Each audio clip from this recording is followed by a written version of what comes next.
it. Alright, so good evening. My name is Charlie. I am new to YouTube. I've never made these kind of political videos before. It's pretty fucking weird. You're just talking to a camera. But I used to be an activist, but now I'm more of a writer and a theorist. I write for the Fifth Column online, as well as I am a communications major at university. And I ended up taking to YouTube now because I have been extremely interested in some of the more mainstream liberals who have become more critical lately of liberalism, and specifically the mainstream feminism that's been happening, which includes transgender activism and transgender politics. And watching them become more critical, watching them get into dialogue. Recently, I watched a debate between Blair White and Laci Green. I've also been discussing things with Ryan Henley, and it's just really interesting to me to see people go through that. I went through it sort of a slightly different process, I think, than I'm seeing other people go through it, but about 5 years ago, where I was like kind of slowly, I would say, radicalized. And I have been just watching this with just such interest. And so I kind of wanted to chime in. Some of the arguments that I watch, they kind of debate in circles about topics that I consider pretty simple. Sometimes I wish I could just fucking jump in the screen and just like give an answer. And it also bothered me a lot that, like, specifically in the Laci Green Blair White argument that was happening, or debate that was happening, it was actually a pretty good conversation, like stayed pretty civil, but that Laci had said a few times that this is extremely complicated, and I just don't agree with that at all. I think that there's a lot of just like round and round and round arguments that, like, people aren't willing to define terms, people aren't willing to acquiesce terms. So like if we don't agree on terms, then being able to come to a definition that we can agree upon, so that we can try to communicate, even if we don't think that that's the actual definition. Things like that are really interesting to me. One of the examples I could give you right now of something I think is really simple is this idea of like third sex, which everyone is thinking like is a really complicated issue. Like, what does that do to the binary? So I mean, I could get into it now, so I guess I just will. Intersex isn't a third sex, in that, like, sex is a reproductive reality. So there are two sexes that can reproduce with each other. And then intersex, which is sort of like a section in between, a very small section in between, are largely infertile. And it's scientifically categorized as intersex. So when it comes to the definition of intersex, the etymology of the word intersex is that inter means between, and sex obviously refers to human reproductive sex, of which there are two, male and female. And so the word itself means between two sexes.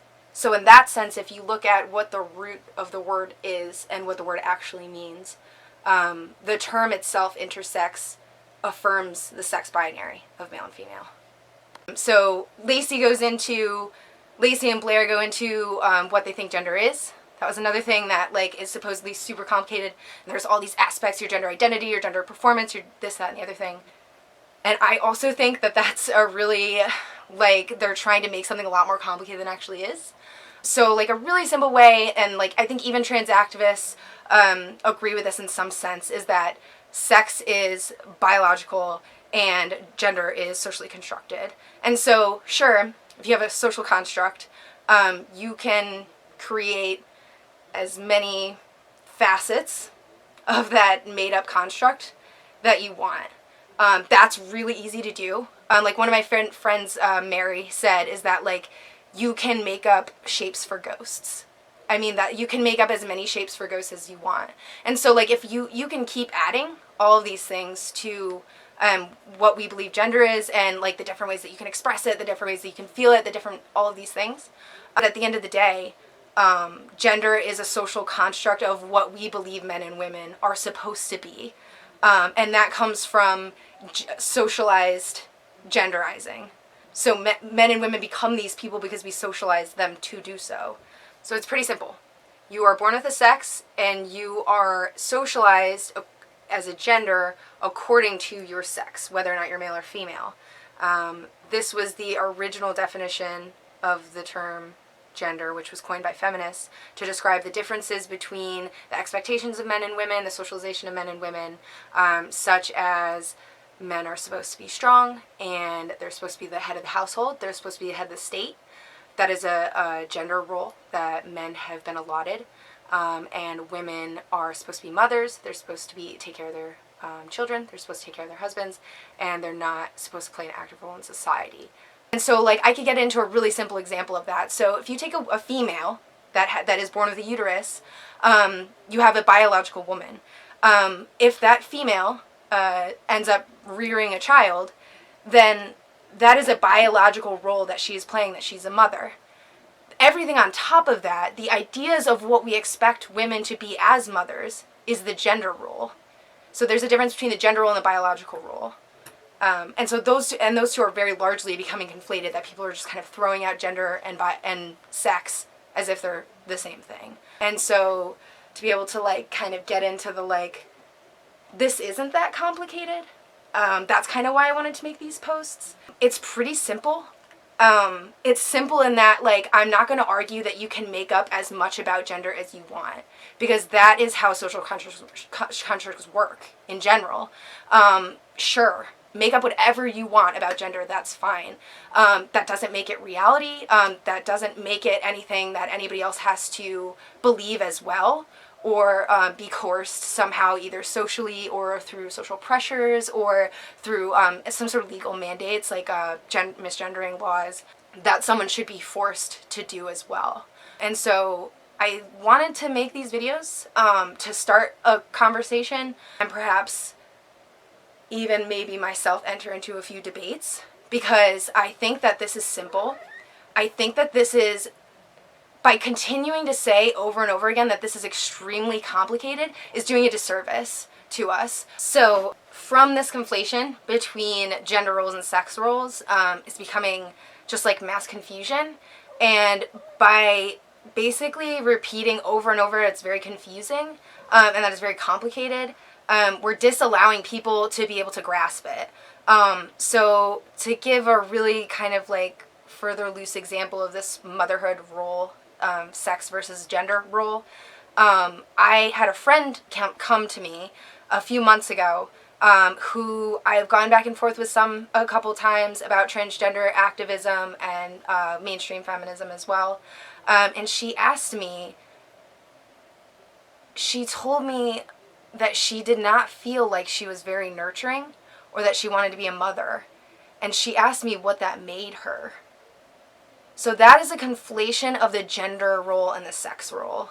The gender role is that women are supposed to become mothers, that they're supposed to be nurturing, that they're supposed to want to give life, that they're supposed to want to be involved in their family life, that they want to marry men and have babies. That is a gender role.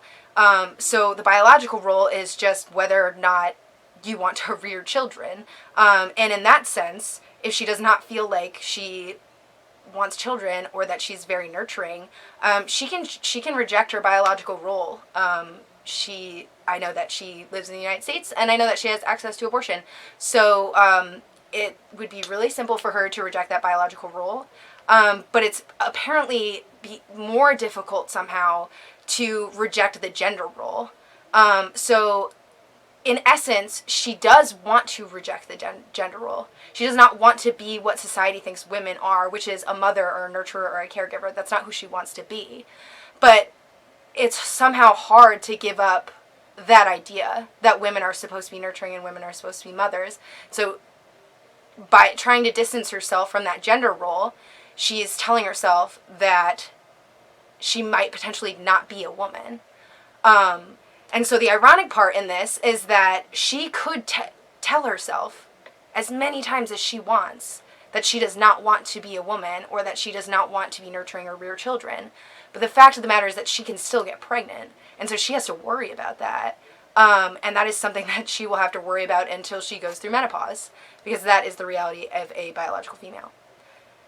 So that is just, I think, two simple issues that I think it's being done a disservice to continue to say this is super complicated. I don't think that we should be repeating that. So, that being said, I think that we need to simplify. I think we need to define our terms. If we're going to debate, which I am open to debate for anyone who is a serious intellectual or seriously interested in these kind of issues, I think we need to define terms. We need to either acquiesce on terms if we can't come to some sort of middle ground so that we can actually communicate. Stop pretending that this is so complicated. And I also think we need to have more genuine conversation. I was taken back when Blair White was saying to Laci Green about intersex people, what she believes intersex to be, that it was very disingenuous for Laci Green to try to clap back with, oh, so intersex people should go fuck themselves. I don't think that helps at all. I don't think it's engaging in honest debate or conversation. Most of that conversation was alright. It was at least calm. It was at least like nobody really like threw around slurs or threw around you're a bigot, you're this, you're that, you're the other thing. But at the same time, if we're going to be having these discussions, we're trying to reach out, attempt to bring it to some place that's a little better at communication. And as a communications major, I was just utterly compelled to throw my what's the idiom? Throw my what in the ring? I never know idioms. Yes, so I've decided to throw my hat in the ring. I'm open for debate.